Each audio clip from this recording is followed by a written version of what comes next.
iRobot files Chapter 11 bankruptcy and plans to sell to their manufacturing partner. What happened was iRobot started to take on a lot of debt in 2022 and 2023. This is when they started to lose significant market share. Amazon tried to buy iRobot. This was sort of a big deal. They got stopped. They lost all their market share because Chinese companies came in and flooded the market. Around the same time, iRobot started to take on a lot of debt in order to continue to try and compete in this very quickly becoming commoditized market. And so what happened was there was a company, the company that actually physically made the robots, started to buy a lot of that debt. And that company was Shenzhen Paisia Robotics Co. This is obviously a Chinese company. And so they started to buy a lot of iRobot's debt. iRobot eventually hit the point where they just couldn't support, they didn't have the cash flows, their debt is just too much, and so they're selling their entire company to Shenzhen Paisia Robotics, which is not great. It's unfortunate. There's been a lot of people that have been talking about iRobot, especially on Twitter. Joseph Carlson is one of the big ones.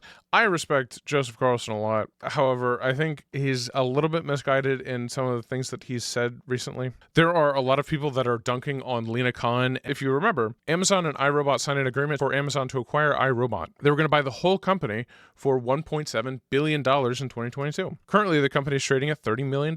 So they were going to buy right around here. They're going to pay about, I think it was like $81 a share for the company, which would have saved the company basically, because even in 2022, this was when iRobot had just started to lose the war. They were just starting to lose to some of the big Chinese electronic firms. It's cool that iRobot was able to make a sort of new category of product for consumers. Before iRobot, the Roomba hadn't really existed. Amazon wanted to buy the company for $1.7 billion.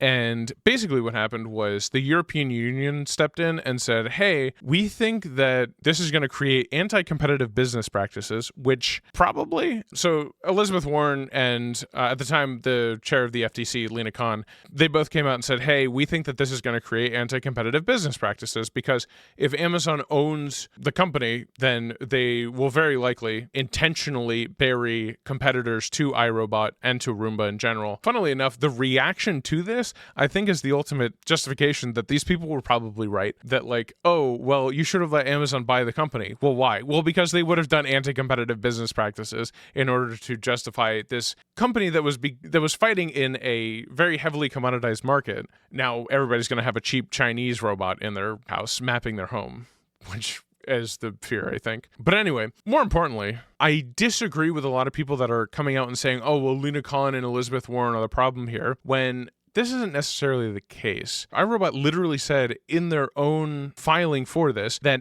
it wasn't Lina Khan and the FTC and Elizabeth Warren that were the reason why they're abandoning this merger. They said it was because of the European Union. Here's the actual filing. Amazon's proposed acquisition of iRobot has no path to regulatory approval in the European Union, preventing Amazon and iRobot from moving forward together, a loss for consumers, competition, and innovation.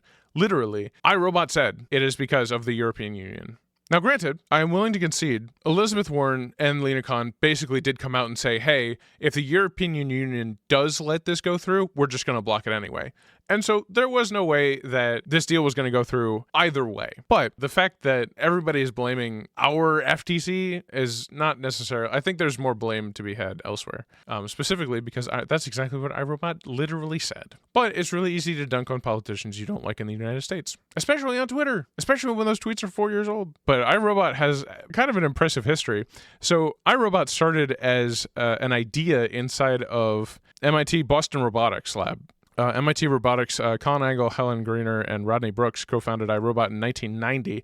And they originally developed Genghis. If you don't know, it's this guy. I want one. This was originally a robot that they were going to deploy on, I think, the moon to collect samples for stuff. This is how iRobot started, was they started with this robot. And then we got the PackBot, which is kind of weird. This is sort of what made iRobot famous, though, was this guy. He drove around, and he was able to pick stuff up. But eventually, iRobot, they created the Roomba. The very first ever Roomba was their third invention. They went from moon sample collecting robots in the 90s to, in the early 2010s, this guy, the PackBot, which could move stuff around. And then they created the robot vacuum cleaner. And then they created the Dirty Dog, which was the mopping thing. They created the first ever mopping robot. It just seems like a natural progression, I think. Yeah, and so what's really cool is, at the end of the day, iRobot created an entire product category, but it turns out that their product became very heavily commoditized, and then they lost the war to cheap Chinese electronics, which is not an ideal way to go, I think.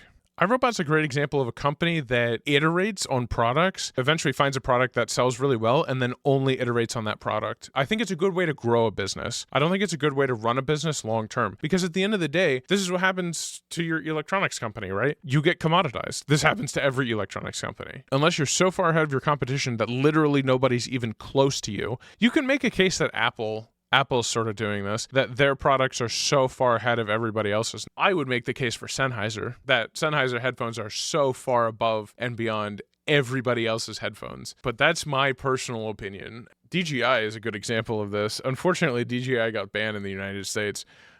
DJI is a great example of a consumer electronics company that's so far ahead of everybody else. Number two, you can't even see them, right? And this is actual consumer electronics. When you think of drones being flown in the United States, there's almost no other option than DJI. There's no one even competing with them. And funnily enough, DJI is a Chinese company as well. So competition will come along, and either DJI will continue to maintain that lead, or there will be another, hopefully American drone maker that comes along and is able to compete in terms of performance.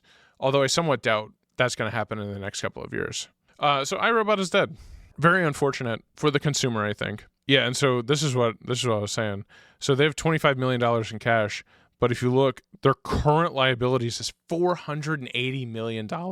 So they would have had to figure out how to pay $200 million, $400 million total to Picea Electronics, and they just couldn't do it. Very sad to hear about iRobot. Although, here's a hot take. You could potentially bet on this company. You could go out and you could start buying shares. I wouldn't recommend it. The reason why is because a company in the United States could come along and buy iRobot. I don't think it's likely. Now, actually, honestly, Amazon might come along and buy iRobot now. I don't think it's very likely, but it could happen.